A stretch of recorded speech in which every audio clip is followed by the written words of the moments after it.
This is Failing Justice.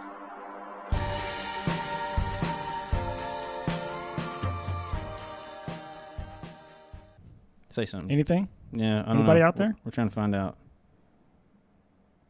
Okay, all good now. Good? All Sorry right, about that. Sweet. Technical difficulty, but anyway, we're back. So I'm thankful that you're here tonight, man. Good. Thank you for being here. And what I was going to say was I trust Compton's opinion. He got out of law enforcement for a lot of the same reasons that I got out of law enforcement, and so I trust his opinion. I know kind of some of the things that he's done. Some of it he may talk about, some of it he may not. May just not name names. I don't know, but that's why he's here, because I feel like as law enforcement officers, and even ex-law enforcement officers, we are here for change. That's what Failing Justice is about. I say it all the time. We are here to bring change, and what better way to bring change than talk to the ones that are within or were within. So that's why Jason's here. He shares a lot of the same opinions, a lot of the same truths as to why our profession is the way it is. So, again, thanks for being here, man. Yeah. I think the first thing that I want to kind of dive into is how long were you in, and when did you get out? So I started in the jail in like 2007, and then was sworn in 2011, and then left the profession in January of 2020. So I think somewhere around 13 years. Okay. Math wasn't the strongest. and that was me. I went to work in the jail Yeah. in 2007, and then we went to the academy in 2010. Yep. So yeah, I mean, we kind of did. I got out in 21, so just about a year after you did. So I mean, what was your drive and motivation to get out? Well, one was having a kid. You know, I grew up without a dad, and I had done all the cool things in the profession. I put all the bad guys in jail. I did everything right. And it got to a point where I felt like, you know, it wasn't worth dying for anymore. And I didn't want to put my kid in that position. But also, I didn't want to influence my kid to want to go into the profession, because I didn't want him to have to go through the things that I had been through. You know, as I was telling you at dinner, I absolutely loved the profession. I loved the job. But I got out of it for bigger reasons. Yeah, and I feel you on the kid thing, no doubt, because, man, my youngest specifically, I'll be surprised if that boy is not a police officer, because even when I got out, you know, he was still all about it. Yeah. And I remember that's how I was when I was his age. So, I mean, I definitely feel you Yep. on the kid thing, because it's hard. It's hard to say, hey, we don't want you to do anything noble because we know what Right. happens. You Yeah. know, it Yeah. kind of sucks to have to Yeah. say that. But so obviously we talked. We don't want to just be negative. You know, we want to talk about the positive, because there's a lot of positive things about law enforcement. So I guess I want to start off by asking you, like, what were some of the positive impacts that the profession made on your life before we touch negative? Because there's plenty of negative. So, Plenty of negative. I mean, Yeah. what were the positive things that you could just kind of think off the top of your head that, you know, you felt like molded you, shaped you, and it was worth it? I mean, you can share the same experience. We both went in as kids. Yeah. We didn't know anything. We weren't mature. It molded us into men, you know, faster than you would like. Yeah. I feel like I'm much older than I really am, for many, many reasons. But, you know, that was great. It turned me into the man that I am today. It taught me an endless amount of life skills. It taught me how to deal with a lot of different things, good and bad. And I got to do some really good things, you know, like the highlight of my career was working child abuse for quite a few years. You know, you take a drug dealer to jail and everybody's going to say, oh, it's just weed, right? Like They're knocking it. They're watering it down that you put someone who committed a crime in jail, but nobody ever did that against child abuse. So it was extremely rewarding to see those guys go to prison that really, really needed to be off the streets. Yeah, I mean, that was my driving force the whole career was getting to do that. And once I left that role is when I started to kind of fall out of love with it, because I didn't have that, you know? Well, I think you may agree with this. There's some guys that go into the profession, and not that they're bad people and not that their goals are bad. There's some guys that want to just go and work patrol, and that's what they want to do, and they're totally fine with that. Yep. But for me, and obviously you too, you know, patrol can get really, it's a very important, I think it's the most important role of an agency. It's the backbone. Without patrol, you don't really have a police response. Exactly. And so I don't want to knock patrol, but it was not my place to be there forever. Yes. You know, 100%. I wanted to do more. I felt like there were, not only just for myself and, you know, my personal goals, but there's only so much it seems like you can do on patrol, you know. Oh, yeah.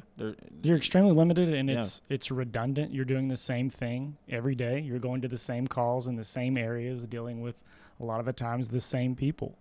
Yeah. It gets kind of monotonous, and it's just the normal day-to-day versus, you know, being in investigations or being on a tactical team. You get to see different things and do different things all the time. I personally like pushing my cognitive ability to the limit to see what I could do and figure out. That was just kind of what made me tick. Yeah. And I can share your passion with the child crimes, because now I don't know if you asked for that. I didn't ask for it when it happened to me, but when I did receive it, and that were the cases that I was working, you know, I just fell in love with them. Now I will say, obviously, I think on the flip side to that, subconsciously, that will eat at you. I mean, dude. You had kids at the time, right? Yeah. So I didn't. So it was a little different for me. It was motivating to me. And now that I have a kid, if I had to go back and do it, it would be a completely different ballgame. Yeah, because, I mean, it's the nastiest and the most vile things that human beings do are hurt innocent children. And to sit there and have to watch those things, see those things, hear those things, get in small, tiny rooms with those people and pretend like you think what they do or what they did was okay, to receive the confession. That way they can be put away where they deserve to go. And after doing that, I mean, it can be kind of taxing after a while, mentally, right? I mean, how did... It changes the way you see things. So, for example, you know, I did that for quite a few years, and you're seeing the worst of the worst. It's the worst crimes on the board happening to the most vulnerable people. And then you move on to another agency, or you go back to the patrol division and someone gets robbed, right? And you go to the robbery and you're not compassionate, because you're like, this really isn't that bad compared to what I dealt with last week, you know? And I kind of felt that coming to me, that, you know, insensitivity, for a lack of better terms. That's just kind of, if you see the worst of the worst, everything else is not that bad if it's not happening to you, but it might be the worst thing that's ever happened to that person. Yeah. So that made it pretty tough to transition.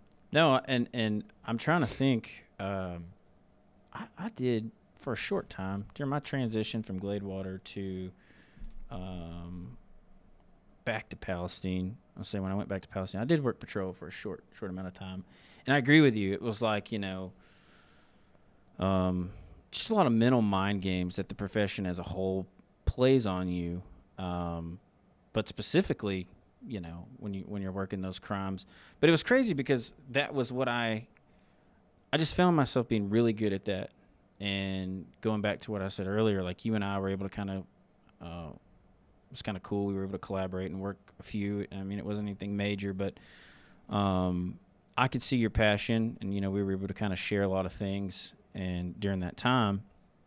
And so when you go, speaking of, I mean, because we're already talking about it, but speaking of negative things, and that could be a wide range of things, whether it be internal, external, whatever. But like, if you had to sit here, and say, these are the negative things that, affected me, affected my family, affected my mental health, what would some of those things be? External pressures and internal pressures, and you're sitting right in the middle of it, trying to pretend like you're not stressed. You know what I mean? Like, you're dealing with the external politics and the external negativity, and then you would think that when you're inside the walls of the police department that it shouldn't be like that, and it's the same thing, just in a different lens from internal issues that make it so frustrating. In the department that I finished my career at before I went to the private sector I worked for 3 different agencies in my career. I started in the county jail, but the last agency was the best agency I've ever seen. Loved it. I loved every minute of it. It was time to move on. So let's talk about that. What made you love that agency versus the other one? Was that and I think I know what your answer is going to be. I didn't prep you for this. What was it?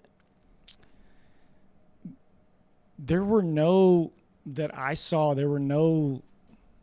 long-lasting interpersonal relationships within the department versus, the first agency that I was a police officer at. Everybody knew everybody. Everybody knew everything about everybody. Everybody had their buddies. It was real cliquey. You had the quote-unquote good old boys. And then the last department I went to, like I told you earlier, like every time I went to the jail, I saw a new officer that I'd never met before, right? Yeah. So that stuff wasn't there because you're just there doing your job, serving, and you're doing it with other like-minded people. It was the way you were treated. So the culture was totally different. 100%. So and that is one of the things, especially with having other law enforcement officers on the show, for us to provide a pristine service to the community that we're working in as police officers. For us to be able to do that, there's a couple things that we have to have. One would obviously be proper equipment, the tools for the job. Yep. That's a given. But the other thing has to be the backing. We have to have, and some people disagree with this, but I think that the thin blue line brotherhood is jagged to a degree. And what I mean by that is, and you can, I'm always for, dialogue here, whether you agree or disagree. What I mean by that is there's an internal battle between agencies, whether it be, from administrators or to first line supervisors or even just slick sleeve cops. There is an internal battle that I feel like, at least in my experience, and in talking to a lot of other people, that hinders our ability to go out and do our job. And if you have somebody within, job's already hard enough, right? We talked on it just briefly, like doing the job is hard, whether you're working child crimes or, if you're on midnights and, you're working a traffic accident where there's, family members that are dead, babies, you're away from your family. Man, the job in general is not for the weak, right? No. But then when you have the you add on a layer of internal problems, internal battles that are just totally unnecessary. And I'm not saying, I mean, in your job in the private sector, dude, anytime you're dealing with people, you're dealing with problems. Anytime, 100%. yeah. And in any employer, you're going to have internal problems. But like I told you earlier, like when I left the field, the first job I went to was a major bank as an investigator. And I was like, oh, finally, something different.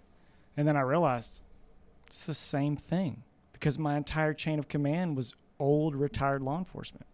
And I was like, I'm trying to get away from that. It wasn't the profession. I was trying to get away from that old culture. Yeah. That some people will disagree, but to me, I felt like was toxic to my mental health.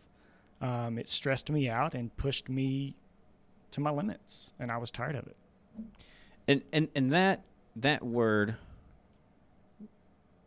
I kind of want to just take it and put it in the spotlight because will likely be most of our conversation tonight, is the culture of law enforcement and how that culture has been the same since the dawning of day of policing, and we've pushed it along and we've pushed it along and we've pushed it along, kind of like kicking the can down the road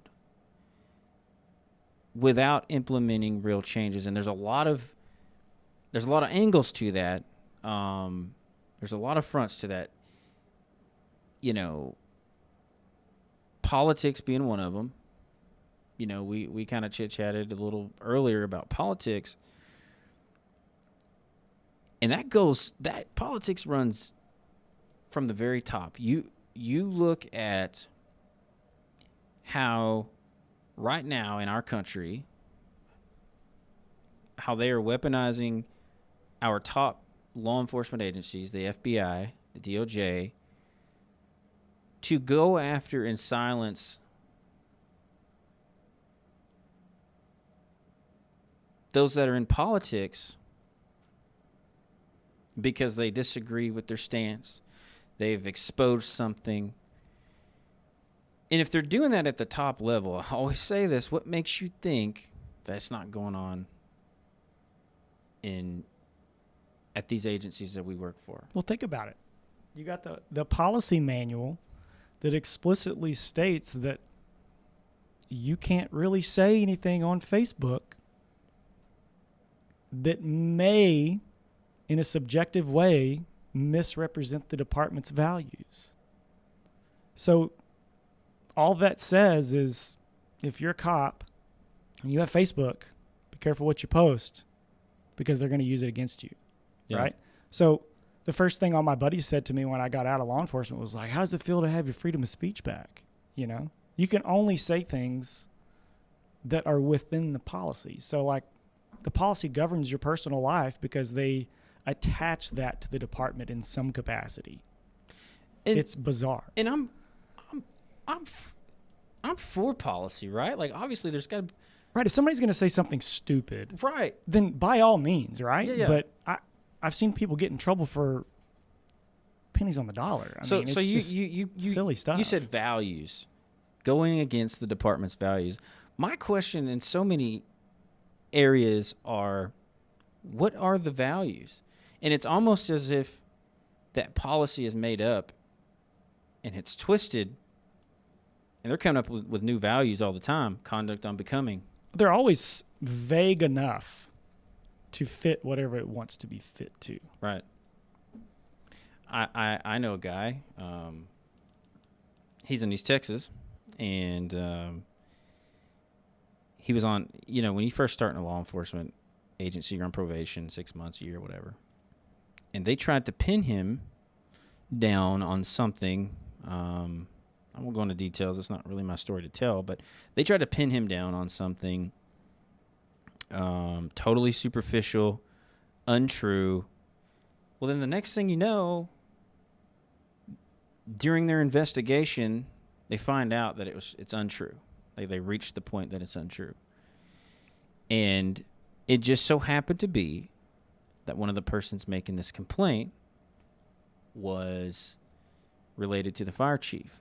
And the fire chief and the police chief are friends. So they found out that what they were claiming that he did was untrue, but he's on probation, right? In the same meeting that they tell him, hey, yeah, this is unfounded. You know, there's nothing here. There's no merit to what we initially put you out of work for a week for. But just so you know, you're on probation, and your paperwork's just been a little rough lately. You know, you hadn't been doing this. You know, you've been told to do this, and so it's just not a good fit for us. And so we're gonna, you know, we're just it's just best that we part ways. But we'll give you a good recommendation. You know, this is anybody that calls, we'll give you a great recommendation. And I'm just sitting there, and I remember this guy calling me, and he was asking for advice. This was before I became a cop again. But hold on a second. If you truly did something wrong, why would they give you a good recommendation? That's what I'm saying. They just don't want you at that agency. They don't want to deal with you because it's political, right? Mm-hmm. Remember, it goes back to this person was related to the fire chief. Well, it goes back to don't piss off the wrong person. Yeah. Because if you get on that list, you can't get off of it. No. And that's what I was talking about. Like when we were walking here, we kind of were briefly discussing a little bit about, like you just said, pissing off the wrong person. And the few reasons why cops leave police agencies. You know, I said, one, if they're shady. Two, if they want to leave because they're just tired of the BS.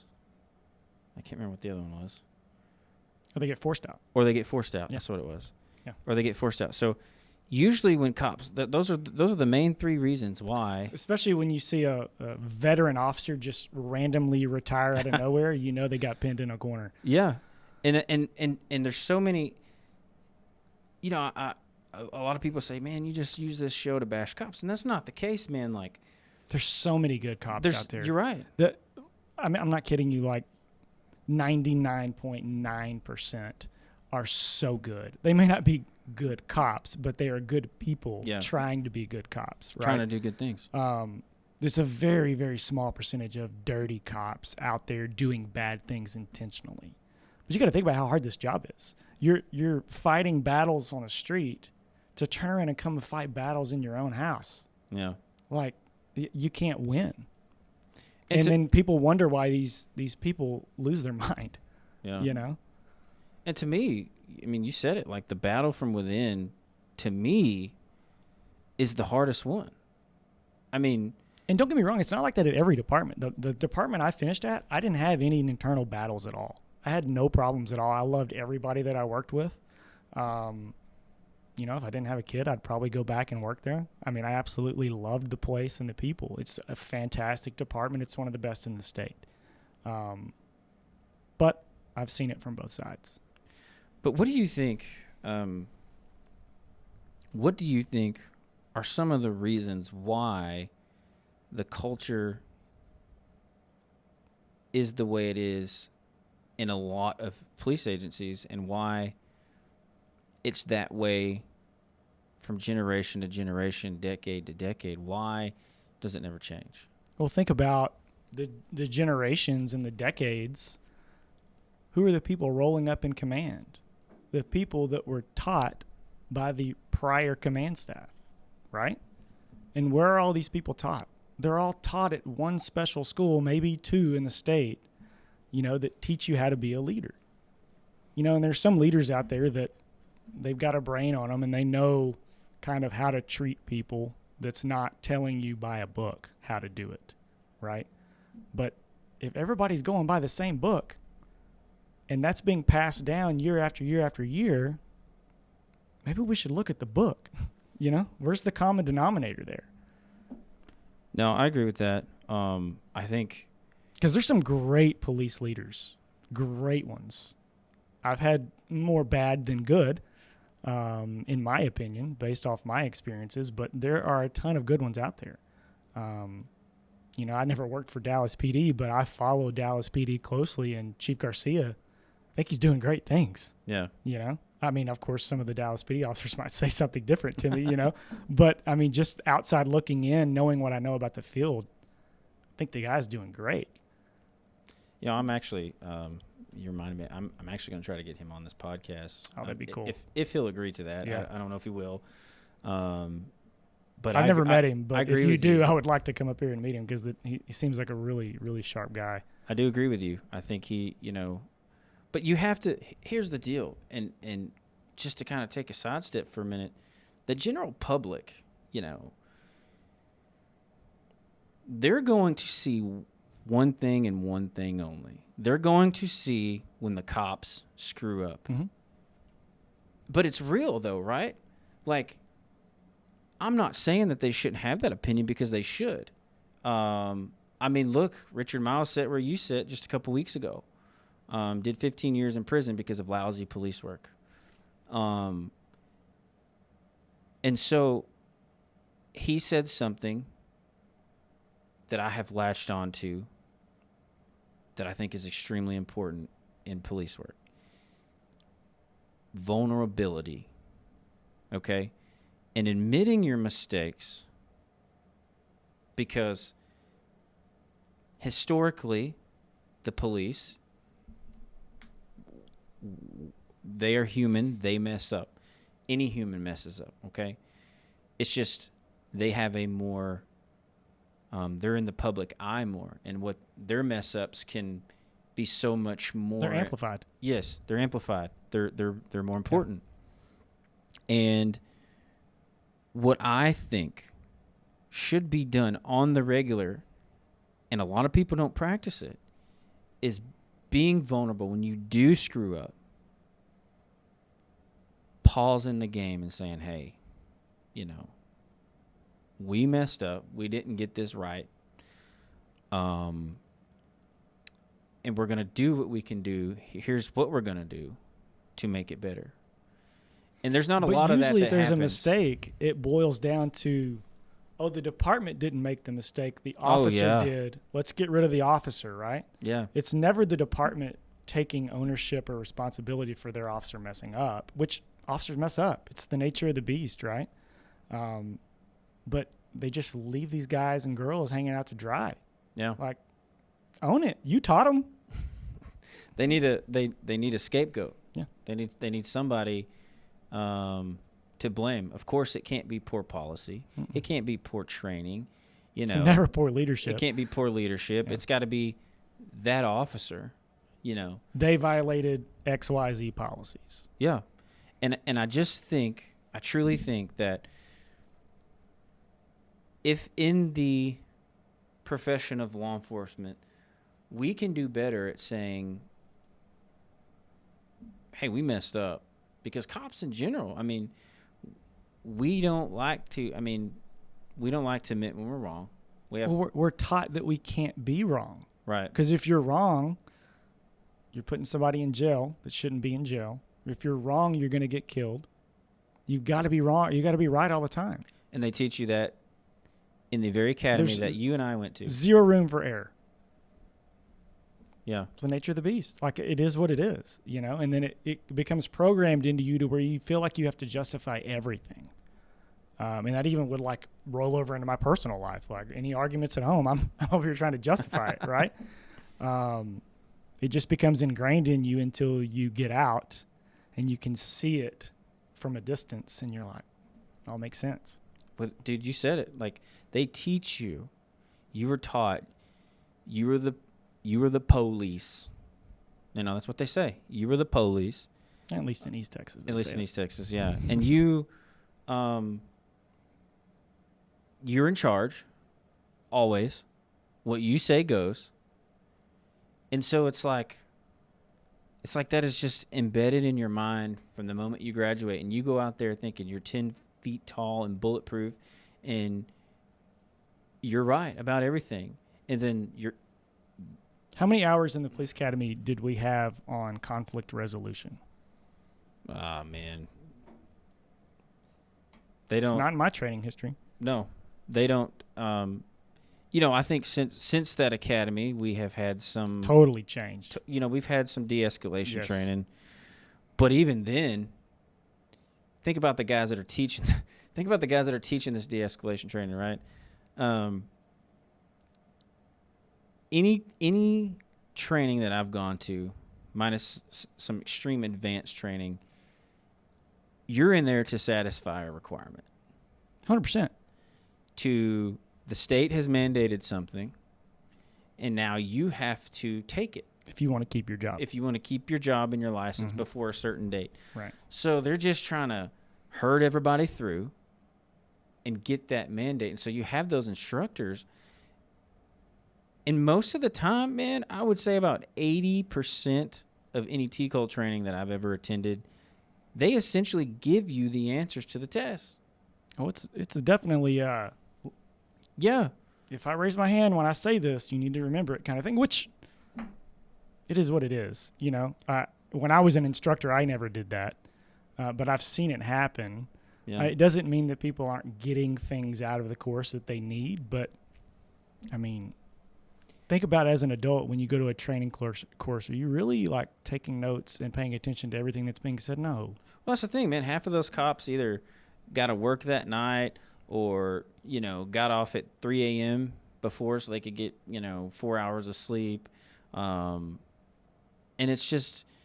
But it absolves the department from liability because they can say, we put it on paper that they had the training. Doesn't mean that they're good at it. It just means they sat through the class. Yeah. And I don't think that's a really good way to go about it. Now, I understand, like, they've got a department to run and they need people on the street, right? But, you got to make sure your people are proficient. Sometimes I feel like, I don't always know what the answers are. Like, I do this show because I gave, up to now, most of my adult life to this profession. Yep. And I'm passionate about it. I'm not sitting here saying I have all the answers and I know exactly what to do. But I can sit here and say, I've seen this, I've seen that, I've seen this, and I've seen this, and I know that's not what we should be doing. And sometimes some of the things like emails and stuff I get, and comments from people like, like I'm just Mr. I don't. I'll sit here right now. I try to check myself and remain a humble person, but this show, this podcast, this organization is just to bring awareness and try to have these conversations, because are people having these conversations? I think a lot of these conversations happen on Saturday night when we've rented the fight and you got a bunch of your buddies, sipping on some Coors Light or whatever, and they're sitting there bitching about the department. You could call my wife right now and ask her in my 13 years how many times I had my buddies over and what we talked about the whole night, and all we did was complain about the department. Yeah. Or we would talk about stupid calls that we had to deal with, something like that. Like we never, all my friends were cops because I didn't want to have friends with other people, right? And that's all we did was talk about the toxic things that we dealt with because we related. Yeah. And if you were to have those conversations, that's where those conversations have to take place, because they can't take place on a platform like this. Always go back to when I sit down with Richard Miles, him telling me, hey, you're literally, I've been through a lot of things, talked to a lot of people. I've been on CNN. I've been on some pretty big stages, but you're literally the first cop that has opened the door to have this conversation with me. And again, it's like I told him, I was like, man, that's pretty cool, right? But at the same time, man, it's like extremely disheartening, because why are we not having these conversations? And when these conversations happen, why is there so much? I always refer back to the Homer Simpson meme where he's going off in the bushes. Mm-hmm. Like, when I was on the patrolman's board, okay, we would say, what are all the problems you want us to bring up and deal with? And we would get all the problems. And then it's like, okay, well, how many people do you have? And you go, who wants to raise their hand? And there's crickets. Everybody's afraid. Because they're scared. They're scared. And, man, I've been out 3 years, over almost 4 years. And you still haven't heard me name an agency yet. No, I know. Because I've seen retaliation with my own eyes. And it has molded how I speak. I think a lot before I let a word out, right? Because you never know. You know what I mean? Like, I know that they can't touch me because I don't work there anymore. But, dude, it's bizarre. Well, and that's why people tell me all the time. They're like, we're really concerned about your safety. And, you know, like, are you sure you want to say that? And so, but you're right. The majority, I'm not sure what got into me. I can't answer that question exactly. I think I was just totally fed up. And I said, nobody's doing this. Nobody's having these conversations. We're not. Well, it's almost therapeutic. Yeah. You finally get to get it out. Yeah. Because I couldn't tell you how many guys have called me and been like, how did that feel to be able to say that? You know? Yeah. Without getting in trouble. It's like, it's kind of cool. And there's a ton of officers that are still friends of mine that I've reached out to, and I'm like, hey, do you want to come on the show? You know, and they're like, oh, no way, dude. Like, are you crazy? Well, even when you asked me, I was just like, do I really want to do this? You know what I mean? Like, yeah. And that's because. And it's all good intention. It's good intention. Yeah. And that's why I always try to make it as clear as I can possibly make it. It sounds redundant, but I want this show to not be perceived as, you know, I want this, like you said, good intentions. What I want to come out of this show is real change. And well, we gotta change, like, the way the police and the public engage, right? For obvious reasons. Like, there's problems there with relationships. But you also have to change how a lot of these departments treat their people. You're asking them to do a really, really tough job. And if you're not treating them well, and I'm not saying treating them well like protecting them, right? But treat them right. Yeah. You know? And that goes back to, we kind of got off of it a little bit. That goes back to leadership, right? Yeah. So my last agency, if you're involved in any critical incident or you see something extremely traumatic, you go through a therapy session the next day. It's mandatory. The department before that, you better be at work on time. You know what I mean? It's just different. And that's why I have nothing but good things to say about the last agency that I worked for.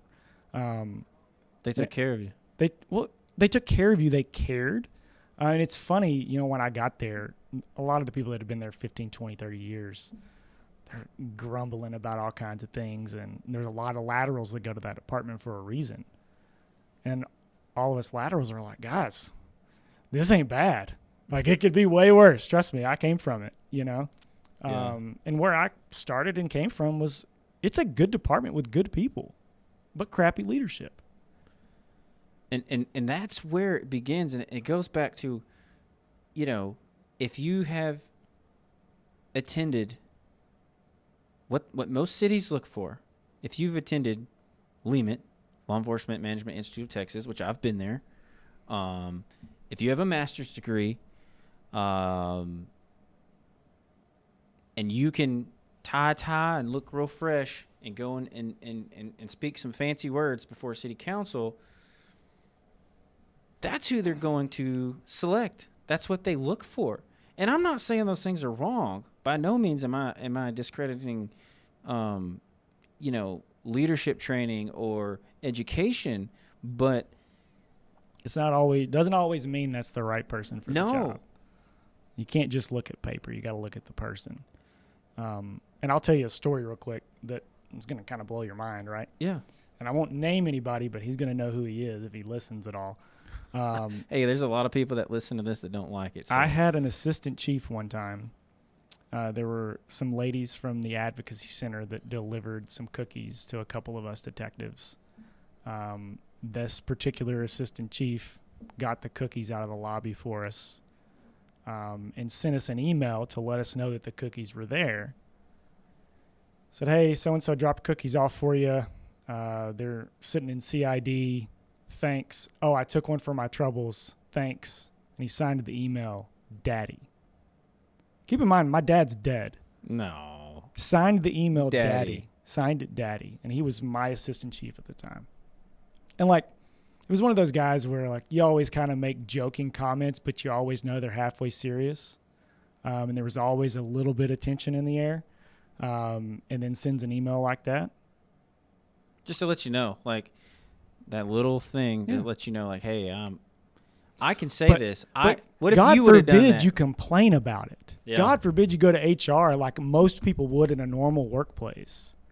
You complain about it. Oh, you're just a complainer. You're a sissy, right? You can't handle it. And I never said a word about it, but I printed that email out and I saved it for a really long time. But that's the kind of stuff, man. Like, you don't treat people like that.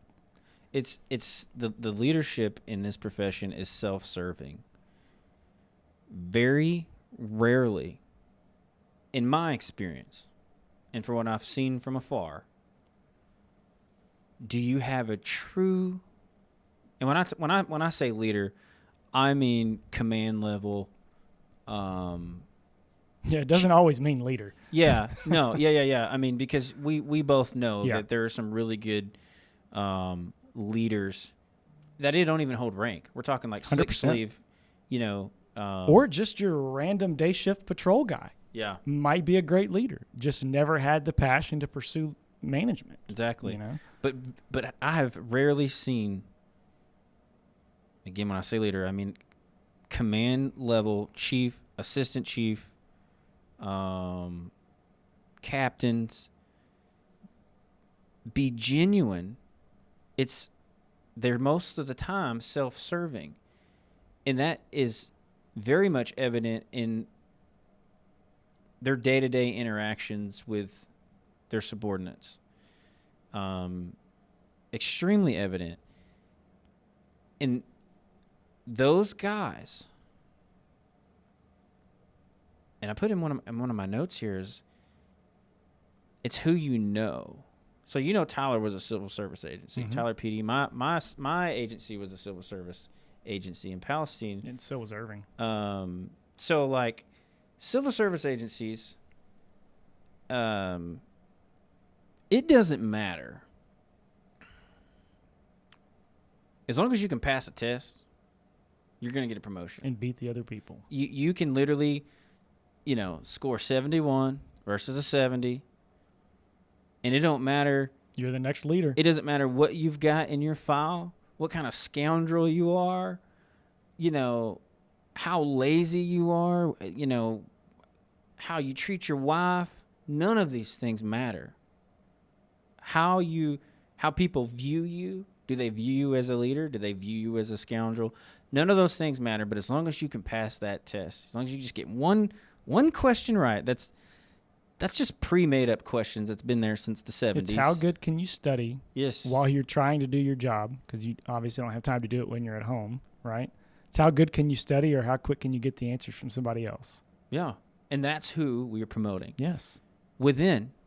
And then you have the police chief roles. Same thing. A lot of agencies these days, some promote from within, a lot don't. And there's a double-edged sword with that too. Yeah. Because then you could just be picking your buddies, right? You might be picking the wrong people. You might be picking yes men, yes women, someone that's going to do exactly what you want them to do. So it's really a double-edged sword. You never know what you're going to get. I'd almost rather take my chances with a test. Yeah. Well, going back to who you know, I mean, if you've been your career, you've made it to where you can rub elbows with the right person. Your political affiliations in the town, city. If you have that backing, I saw it, and I don't have problems naming names. I saw it with my chief, Mark Harcrow in Palestine. He was a hometown boy. Talk about having power. Yeah. I mean, he was, his best friend was the district judge. He just put himself in those circles and those connections, okay? And I'm not saying there's anything wrong with that necessarily. When it becomes a problem is when you start using those things to your advantage for gain. So the example here is the city manager knew at the time, and they ended up running her off. But the city manager at the time knew that he probably wasn't the best choice. So what he did was he gathered the posse, his powerful friends, and they wrote letters. They came to city council, and because he was lobbying behind the scenes, and hey, this needs to be the guy. This is our guy. This is our guy. But then look at all the hell that unfolded after the fact, all the embarrassment that came on the city, all the just corruption that unfolded after the fact. But that's because look how the process was. Look who we chose. That's why I like that I left from a larger department, because I left the profession with less of a sour taste in my mouth. I see a lot of that with smaller agencies and smaller towns, but in the larger agencies, they've gotten much bigger problems to deal with, or, like a Texan would say, they got bigger fish to fry. Yeah. It just, man, it's. And dude, it starts from the top. Yeah. Everything. We talked about having a slick sleeve leader, a guy who. Well, not only does it start from the top's not the chief. The top is the city manager. Right. So it starts there. City manager, city council, Yeah. mayor. And to me, that's when you see like these guys on the lower level, if they can be a true, genuine leader, a good person, and they see that this goes back to kind of like the retaliation thing. They see something that's wrong, and they want to step in and they say, hey, and they're pretty wise, and what they have to say is right. What they see is wrong. But you can't say nothing about it. As soon as you do, you're finding yourself. You're on a special list. Yeah. Of never going to CID, never doing anything that you ever want to do at the department. You're on a list that you're on patrol for the rest of your career unless you leave. I mean, when I was leaving one department to go to another, I was told I'd just gotten plainclothes officer of the year before, and they're like, hey, you better hope you get hired at this other agency, or you're going back to patrol. I heard that out of my supervisor's mouth, relaying what one of the superior officers said. Like, all because of why? You were trying to better yourself? Probably.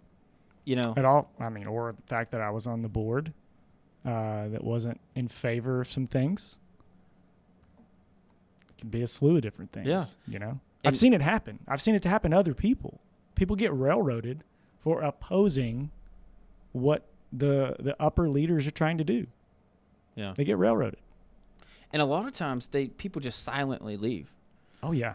And you. Why do you think half of one of my departments is gone working for two other departments in the same county? Yeah.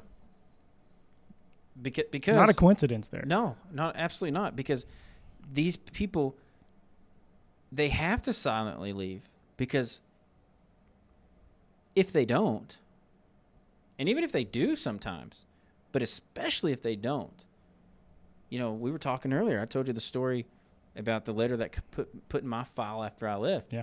Because I didn't leave quietly.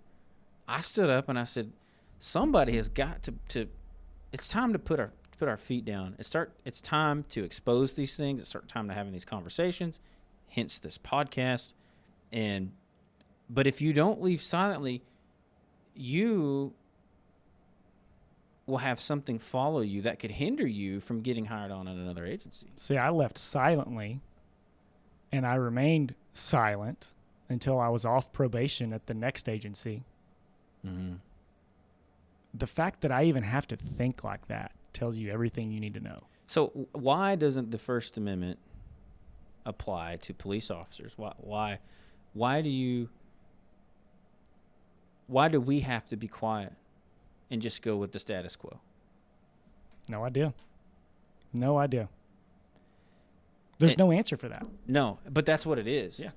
When you sign up and you're a police officer, and I understand there are things that you shouldn't say, and there's good reason for the policy, but the policy gets abused. It does. Because I've seen people get in some serious trouble with days off for saying something or venting, nothing negative about the department, but it was just enough to piss off the wrong person.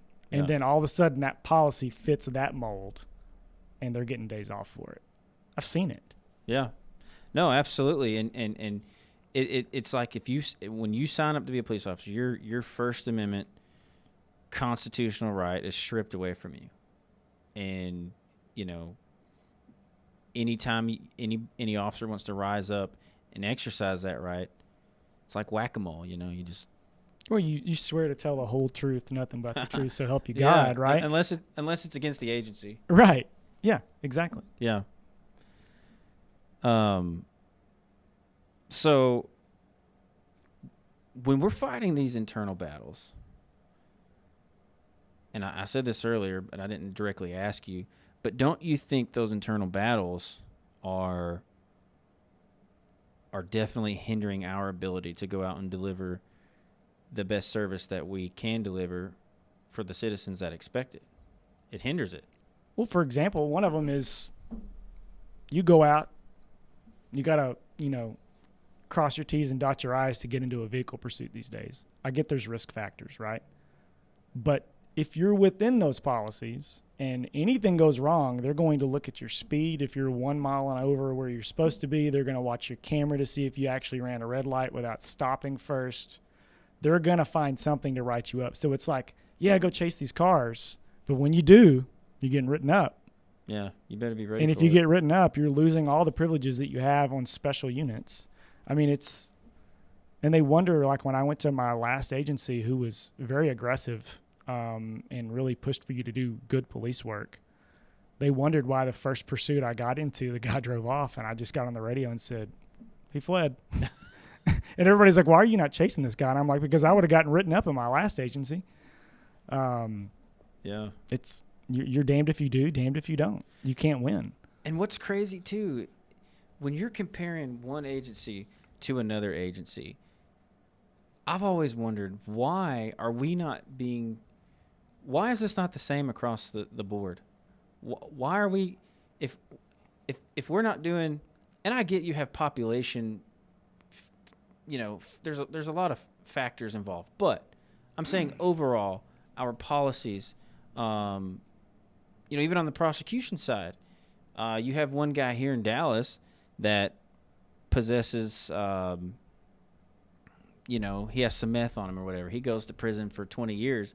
You possess meth in Tyler, Texas, Smith County, you get probation. Like, and I'm not saying that exactly, but I don't know about now. I think they got the right DNA. You get what in I'm place. saying. Why aren't things even across or the board? To use your same example, in East Texas, you arrest somebody for possession of marijuana less than 2 ounces, they're going to jail. They're going to go through the system, and they're going to do their time if it's applicable to their situation, right? Yeah. But you come into Dallas County, the law is the law, Justin. Like, yeah, it's against the law to possess less than 2 ounces of marijuana. So you're sworn to enforce those laws, and you go out and risk your life, because we all know that where there's weed, there's guns. Yeah. Right? So you make an arrest for less than 2 ounces of marijuana. You give it to the DA's office in Dallas County, and they're like, oh, yeah, we're not going to prosecute it. To the point where it's like, it molds the departments to where they have to like write a ticket for paraphernalia when it's a drug. Yeah. And then we're prosecuting people in Smith County for that. So that's my point. It shouldn't be different. Why are we not doing the same things everywhere we go?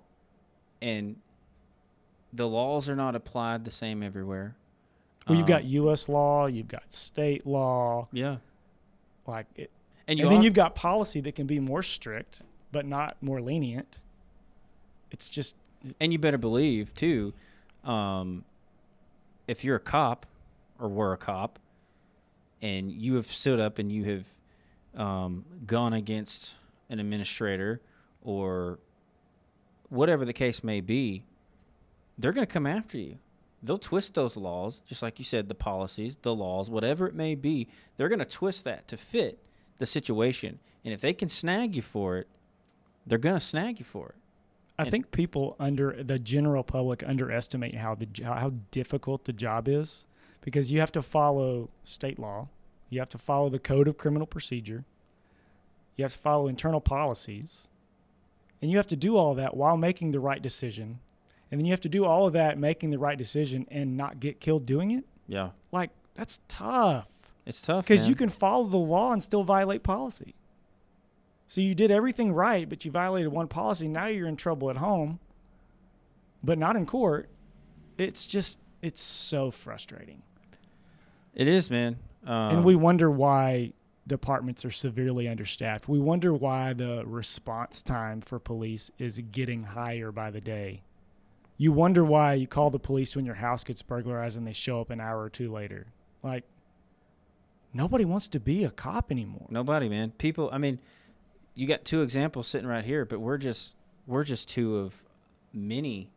And there's so many out there, dude, that want out, but they don't know how to get out. They don't know how to get out. They don't know how to transfer their skills to a private sector. They don't know how to articulate it on a resume because no one's ever taught them that. And a lot of people in the private sector don't understand the skill set that comes with law enforcement. It applies to a lot of different things. A lot of situations. But people get stuck. I couldn't tell you how many people from agencies have called me after I got out, and they're like, can you get me a job? And dude, I try. But it's tough. Yeah. But there's a lot of people that I was like, that guy's going to be a cop for life. They'll call me and be like, dude, I need out. You're right. And then they're also, that's part of the culture too, is those from within like to feed you the negativity of, what are you going to do? You know, what can you do? Yeah. They hold that control over you. I can tell you how many times I heard the grass isn't always greener. Yeah. Or, you know, when you get laid off, you can always come back. It's like, that's what they really believe. Like that you can't do anything else. Yeah. And those that carry that control and are negative, I'm not talking about the ones that want to get out. I'm talking about the ones that, you know, fight against the ones that want to leave, fight against them leaving and feed them negativity. Those guys are the lifers. They're closed-minded. They're totally unhappy in life. You know, they hate their home life. They hate their job, but they want to be there because they don't have the ambition or the confidence to go do anything different. And so they want to make everybody else's life miserable. Yeah. And that's facts. I've seen it, man. Yep. Miserable cops trying to make those that want to better themselves miserable. Just like when you were leaving one agency, a lot of it's trying to go probably to jealousy too. It's probably I can't do that, so I'm going to knock you down a level for you trying to do better for yourself. It's a weird culture, man. And I'll tell you one thing. I read a book right before I left. Can't remember the name of it. I've been trying to find it to refer to a buddy up in Boston that wants out. And when you get out, like, you lose a lot of friends. Oh, yeah. Like, not that I've lost friends, but they don't call me anymore. They don't talk to me like I'm one of those guys anymore. It's just like you're gone. You know, I still have, you know, a couple handfuls of close buddies that I talk to all the time, but like the majority of my friends were cops, and now the majority of my friends are friends that I went to high school with, you know? And it's that's different. It is, man. Like there's a transition of getting out that's very similar to getting out of the military, and that's what the book was about, was getting out of the military and how it's a culture shock. Yeah. Because you said it. You said, hey, talk to my wife on Saturday nights when we rented the fight. And, you know, we were, you know. We didn't have to rent a fight. We were the fight. Yeah. Like, you know what I mean? It was just that. I'm sure that all the wives got sick of it. But yeah, because they could have got in on the gossip themselves because they've heard it so much. Yeah. They knew the storyline. I know it, man. And that's all you did on your days off, you got together with other cops and you sit there and you had conversations about cop stuff. And then when you transition out, and I've said it before, you're right. Some of the best people that I have met in going to the private sector, man, like some of those people are my best friends now. Of course, there will always be people that are my friends that are cops, but you look at things in a different lens, man, and you're like, it's almost like once you're out, you can see color again. Yeah, It's weird. absolutely, dude. Yeah, you see a lot of different things and from different perspectives that you couldn't see before because you were just so consumed with it. I mean, it was everything. Like, it was my blood, like my DNA. And then now that I'm out, I'm just like, oh, everything makes sense. I didn't carry my gun for 2 years. Dude, I didn't either. Yeah. Yeah, I mean, Tonight's the first time I've carried a gun on me in a long time, and that's only because we're in downtown Dallas. yeah, you better carry that gun down here. I make sure I always have mine. But yeah, for 2 years, man, I didn't want it anymore. Mm-hmm. You know, of course, I wanted more guns. Don't tell my wife, but yeah. Yeah. And it's just such a man. It's such a it's such a weight lifted Yes. off. There's different stressors in the private sector.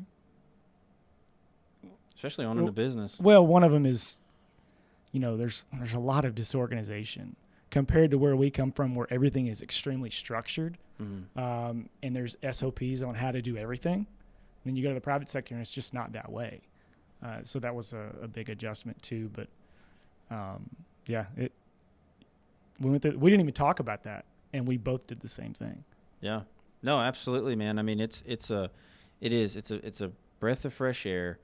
Totally different lens. Like you said, I think you see color, and so your perspectives start to change too, of how you see a lot of different things. I think, like when you're in it, like you know this isn't right, but you're led to believe that it is, and something inside of you is like there's a fire burning. You're like, this isn't right. Like, I know this isn't right. And then when you get away from it and you're looking in, you're like, that wasn't right. Like, I know what I was talking about. Look how messed up this is. And look at all these other guys that are still, man, I feel for the ones that want to get out. That can't. Because, dude, I was the same way. Like, it's so discouraging when you're in and you're applying at jobs that you can do well. Yeah. And you don't even get a call back. And then 4 years go by and you've never gotten a call back. And then you get that one call. And it's life-changing. Yeah. Like I said, it's a great profession full of great people, but sometimes when you feel like it's time to go, it's time to go. And while we're having this conversation, I want to encourage anybody that's listening, that wants to get out. They even have, I know I've seen a couple of them on LinkedIn. They have organizations that like help cops transfer out of the profession, because I'm telling you, like, if you're listening to this and you feel like you're stuck, I mean, you're not stuck. Call us. Give us a call, because, I mean, there are things, and it's going to take work. I'm not saying it's easy, dude. It's not easy. Like, Well, and one thing you have to realize, too, is once you get to a certain point in your law enforcement career, you're making okay money for the job that you're doing. It's never a good amount of money, but it's to a point where it's like, in order to get out, I got to go back to the bottom, right? Yeah. And Nobody wants to do that. I happened to find something that was close. It was a little cut, but it was close enough that I could survive with it, knowing that the ceiling was much higher. Mm-hmm. And man, it was a rough patch getting out and starting new. But it was scary too. It's so scary, but everybody's like, oh my God, I don't have civil service protection. Like, if they want you gone, you're gone. Yeah. Going back to leadership, and I want to make it clear before I talk about this specific topic. I'm not about kicking people when they're down. I'm not about revenge.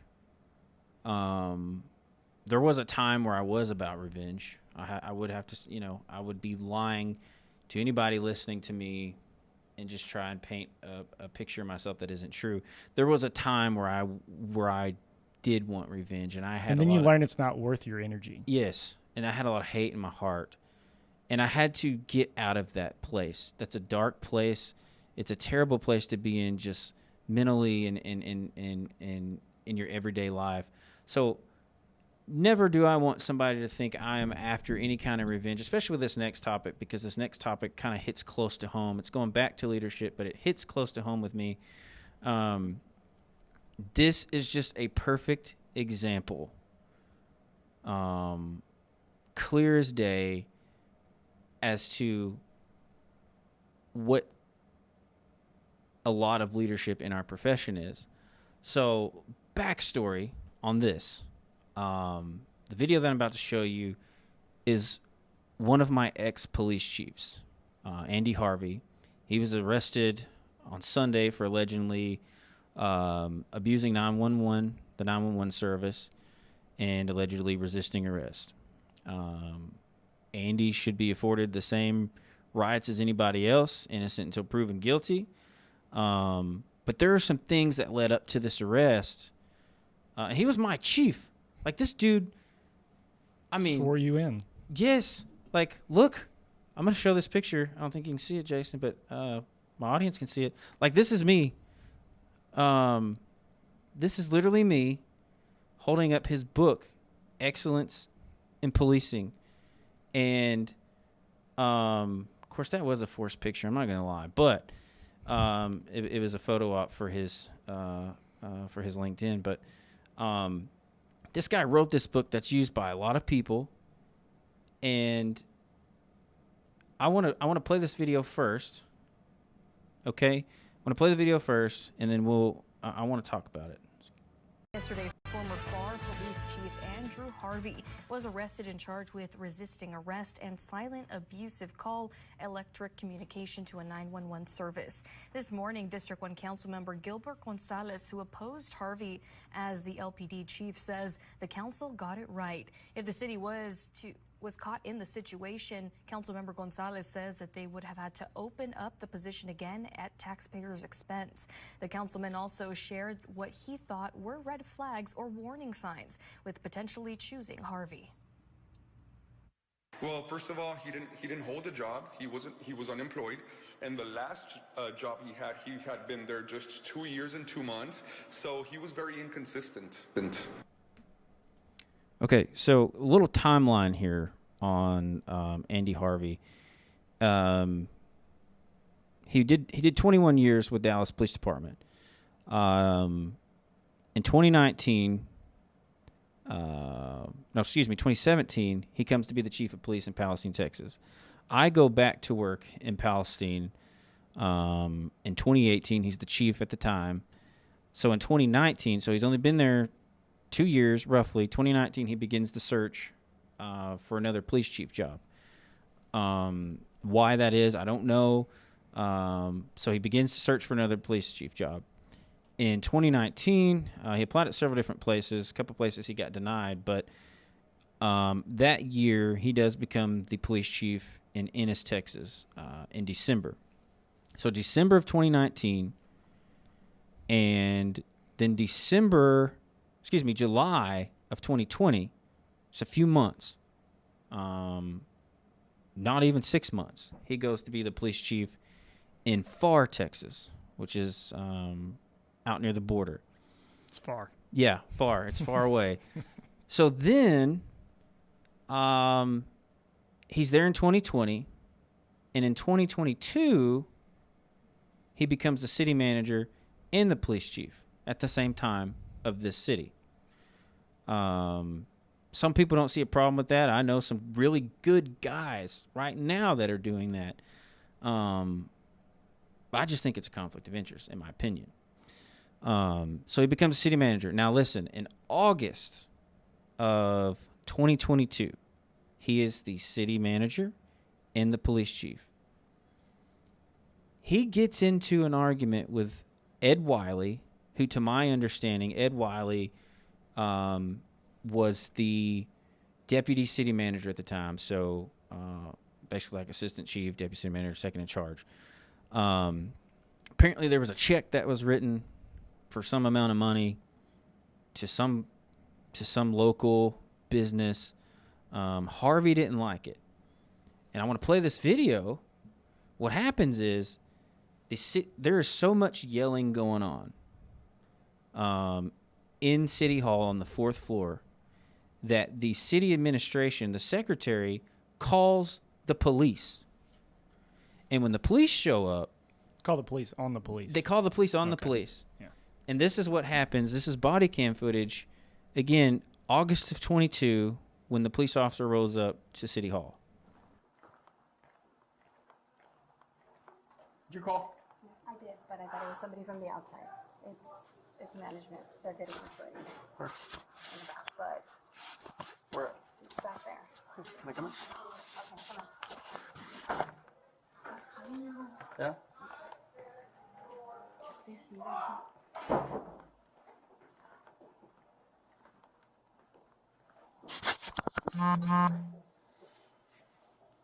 Who the fuck called you? Chief, Who called you? they called me from the... No, go back. Yes, sir. I need your fucking help. Sir. Who the fuck called Nick?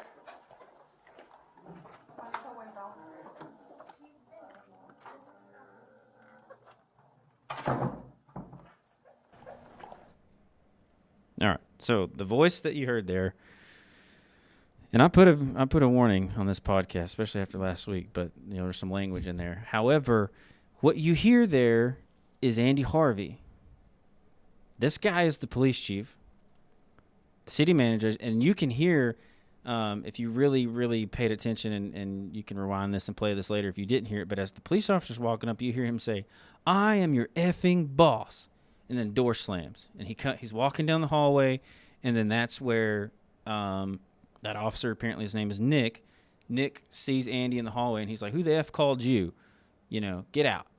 And he's doing this in front of city administrators, secretaries, all these employees. And this is a guy who... And what police officer's trained to deal with that? Okay, so listen, I read the investigation. It's on the internet. You can find it. I read the investigation. It was the I believe it was the city attorney and HR who did this investigation. It's like a 6-page ordeal. And so I read the investigation, and in the investigation, they're giving this guy, Nick, can't remember his last name, they're giving him hell about his response. They were like, "Why, Of course. Yeah. Because the guy that's causing all the problems is the city manager who manages HR. Right. Like, and they want to know, why didn't you deal with that? Why, if you can't handle situations that are stressful like that involve, your boss, how are you going to go? They were just giving him hell about. I feel so bad for that guy because what do you do? There's no way he could win. What do you do? Zero things he could have done to win that situation. Exactly, dude. Like, he has his boss who is obviously amped up. What the F are you doing here? Get out of here. And you hear him. He's like, "Oh, yes, sir." What do you say to that? Like, what do you do? Yeah. And they're sitting there giving him hell about that during that investigation. It kind of made me a little mad because I'm like, come on, man. Like, what do you want him to do? What would you do if you were in that position? And so... Because if he took any action, do you think he'd still be a cop there right now? No. He'd be on this podcast. Yeah, he'd be on this podcast. You're exactly right. Yeah. So this was August of 22. Shortly after that, and I don't have the audio, it's all on the internet. Shortly after that, Harvey resigns as he resigns the city manager portion of it. He goes before city management. It's like, "Hey, it's too much, whatever." Then literally, like a week later, he resigns fully. And so he's done with the city of Pharr. Bizarrely and oddly enough, the man runs for mayor of Pharr in 2023. February of 2023, he puts in papers to be mayor, where he literally just did this and And, you know. I'm sure that was a successful campaign. No, actually it wasn't. Obviously he lost. Now, in 2023, just a few months ago, this was an ongoing deal. He puts in to be the police chief of Laredo Police Department. He wants to be their police chief. And in the first video I played, you heard him, that was a city council member, say, hey, we're glad that this didn't happen, because on Sunday, the man gets arrested for silent or abusive call to 911 and resisting arrest. I don't know the story behind that. I'm assuming right now somebody's probably doing some open records, and we'll get more information on that. My point to all this, I'm driving it home. This is a guy, and I have this book with me. I want to show everybody here. You saw it a minute ago. Excellence in Policing. This is a guy who claims to be, just this amazing leader. And I will say, listen, I do have to give the man credit. When he was my chief, he was very he came in and he did some good things within the Palestine Police Department. He did change a culture that was very sick. He changed the culture so much they made me want to come back. I think it was all under, predicated on BS, but I still came back. And I did see some good things. However, you have a guy like this who's traveling the country, writing books that, did you say that you've taught out of this book? Mm-hmm. Who people are teaching out of, on a college level of, hey, this is how you are to be a leader. And the problem with this is, I'm not, again, people make mistakes. I'm not sitting here saying that people cannot make mistakes, because mistakes happen. But to me, if you're this far advanced to where you are an author, you are police chief, you are a city manager, you should be able to control and have emotional intelligence. And obviously in that video there at City Hall, all emotional intelligence was gone. Well, they teach us in the academy, when your emotions are high, your rational thought is low. The only way you're going to have high rational thought is when you get your emotions under control and lower that. Exactly.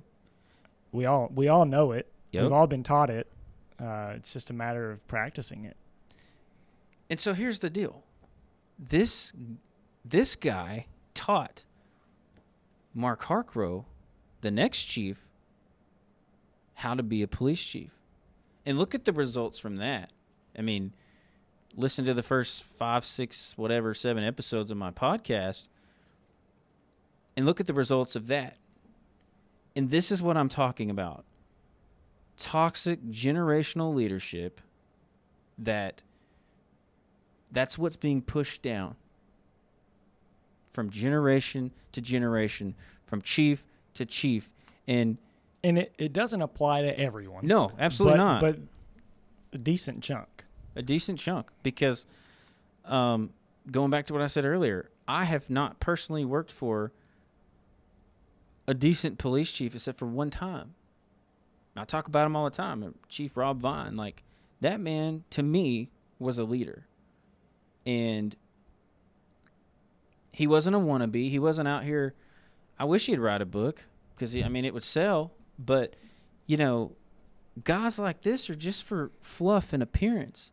And it's all about what it looks like versus what it really is.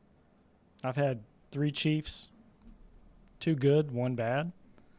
And the last chief I had, the first week I was there, he was shagging calls in the middle of the night because patrol was overwhelmed. And then we get into an incident where we've got someone trying to jump off a bridge, and we get them off the bridge, and we're wrestling with them on the ground, and I look up, and the police chief, badge number 1, is running down the road to come help us. I was like, well, that's cool. I've never seen that. That's servant 100%. Leadership. And he was a great chief. And I would, if he was still in the profession, I'd work for him again. Yeah. But guys like that, they're not all like that. Guys like that are rare, man. Servant leadership, leading from the top, doing what you're asking everybody else to do. A lot of people just think they get to that point to where I've made it. I'm here. Just do as I say, not as I do. Yeah. And do it the way I say it. And they lost touch with what it's like to be on the street or in CID or whatever the case may be. They've lost touch of those realities, and they're trying to lead, and they forgot where they've started or where they've been. And then there's guys who, honestly, some guys hadn't even been there, and they're in leadership roles, you know? I mean, It's all about do what's right always. Treat your people right. And stick to the core values that we all swore to when we took the job. yeah. Stick to that, because they become disconnected from that after some point of time, and then they start doing things for themselves, and that's where you get the toxic leadership. No, I agree, man. And that's why, you know, having these conversations, having people like you who've experienced it, that way, because if we can affect change by having these conversations, I don't know who watches this. I mean, I get to see my numbers kind of behind the scenes sometimes.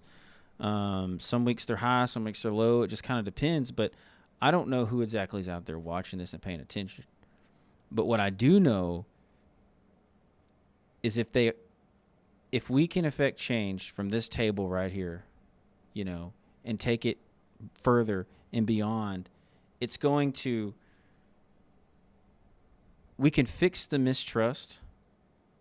It's better for our communities. It's better for our families, our children, because And it would better the police service that you get. Absolutely. 100%. My kids say all the time, like, my kids have heard conversations, you know, they've kind of seen what's happened to me.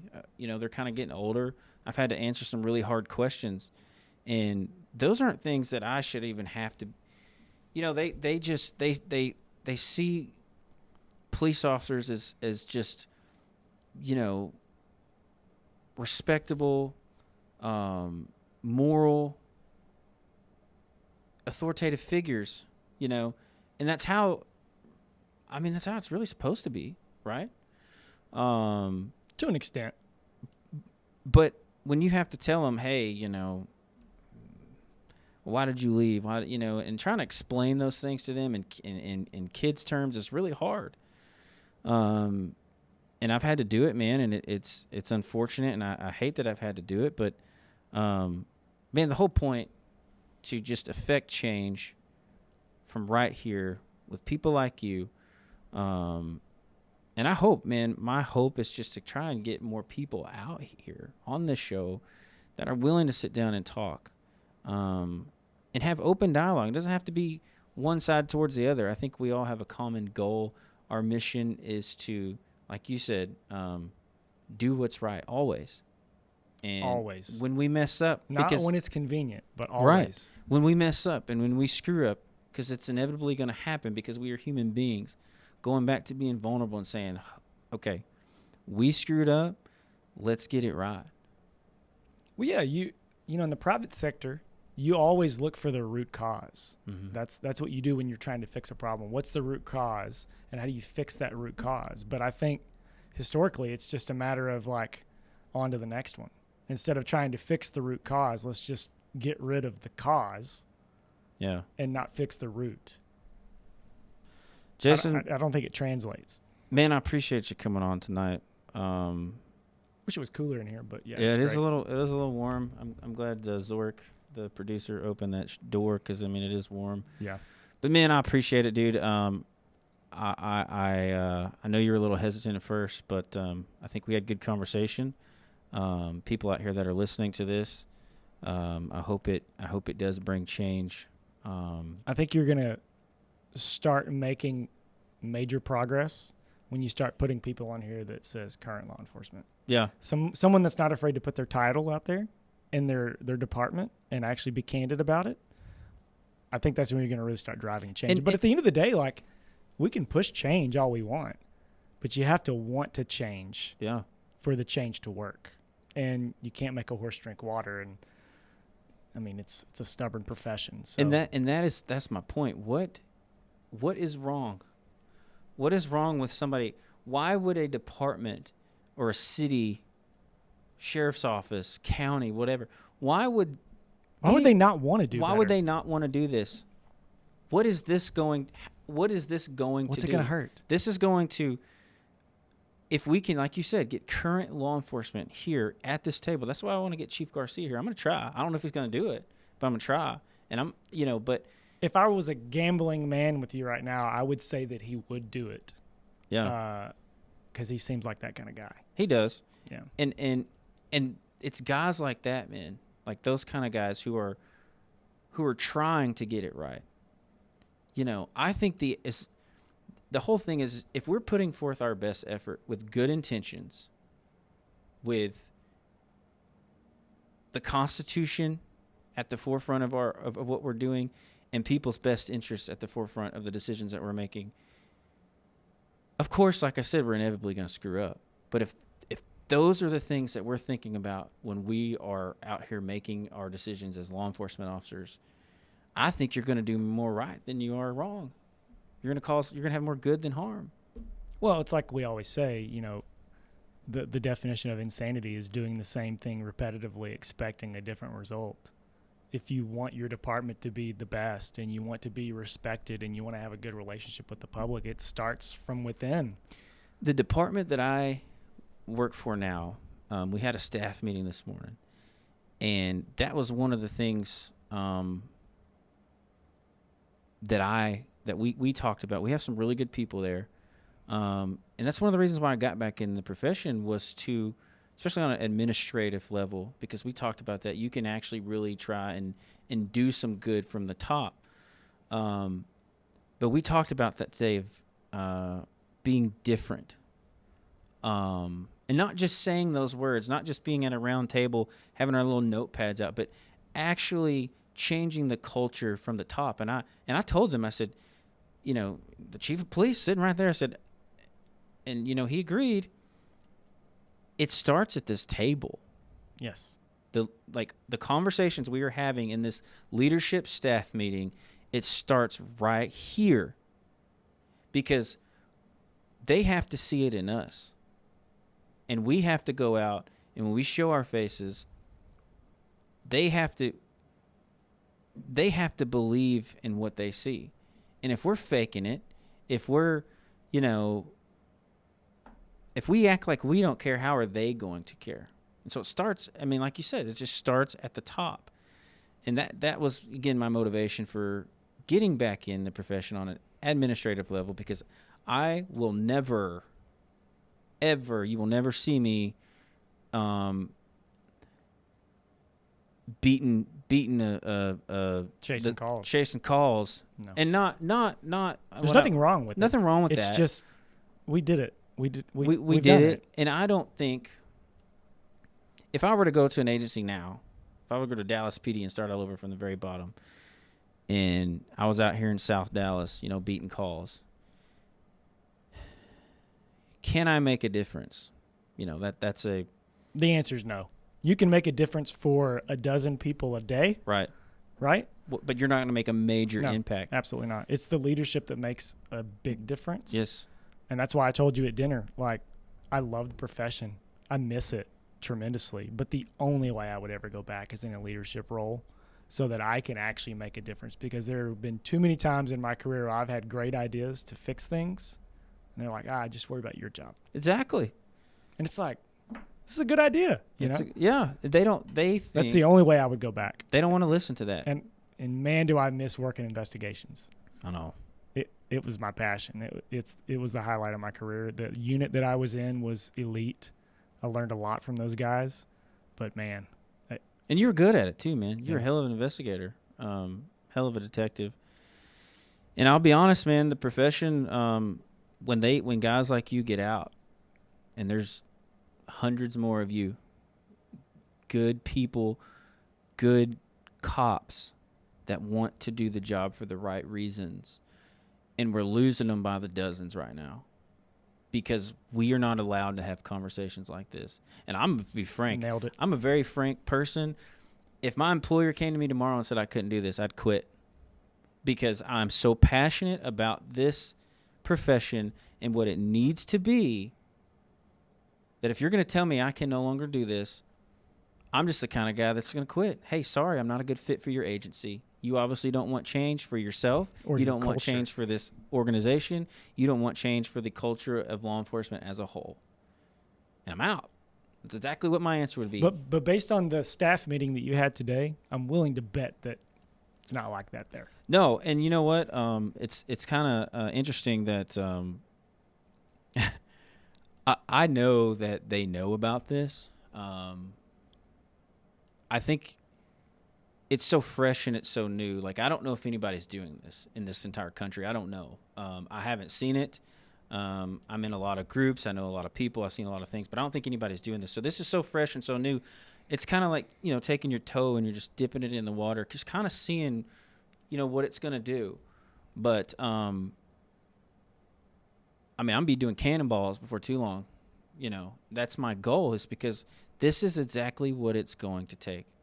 Is these kind of conversations with current law enforcement, former law enforcement, prosecutors,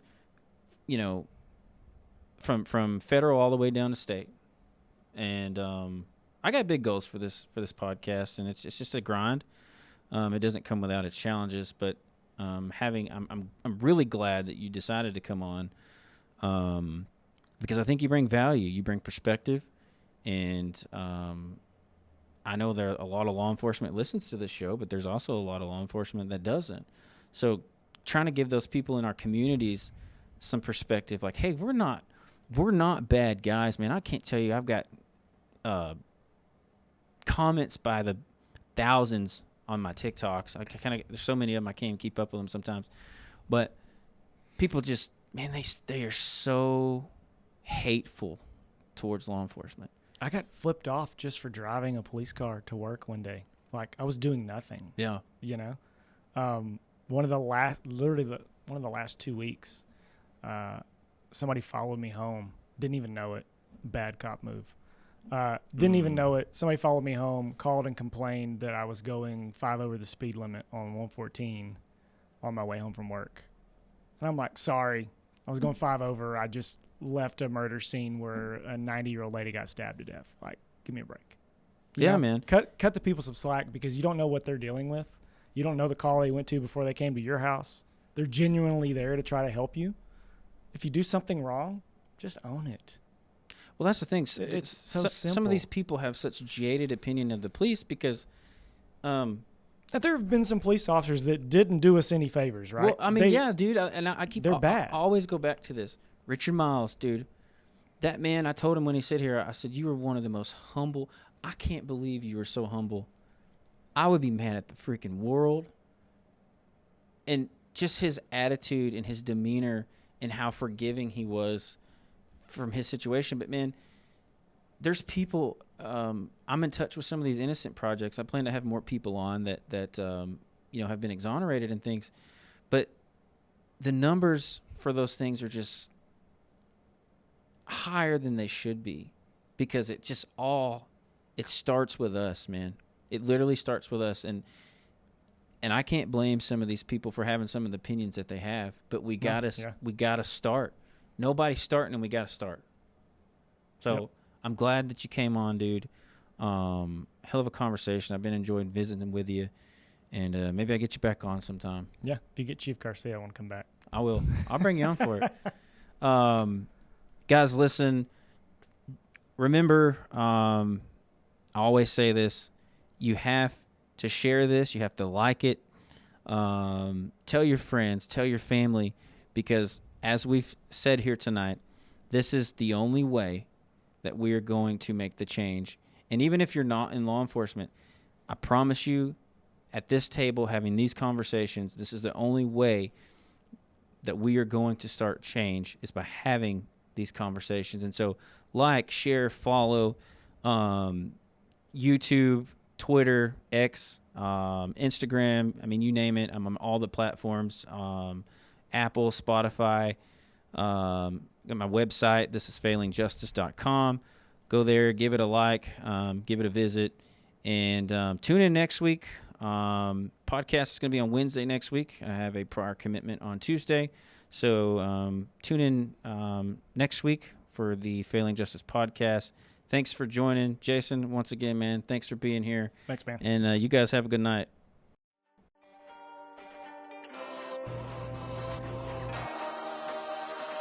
This is Failing Justice.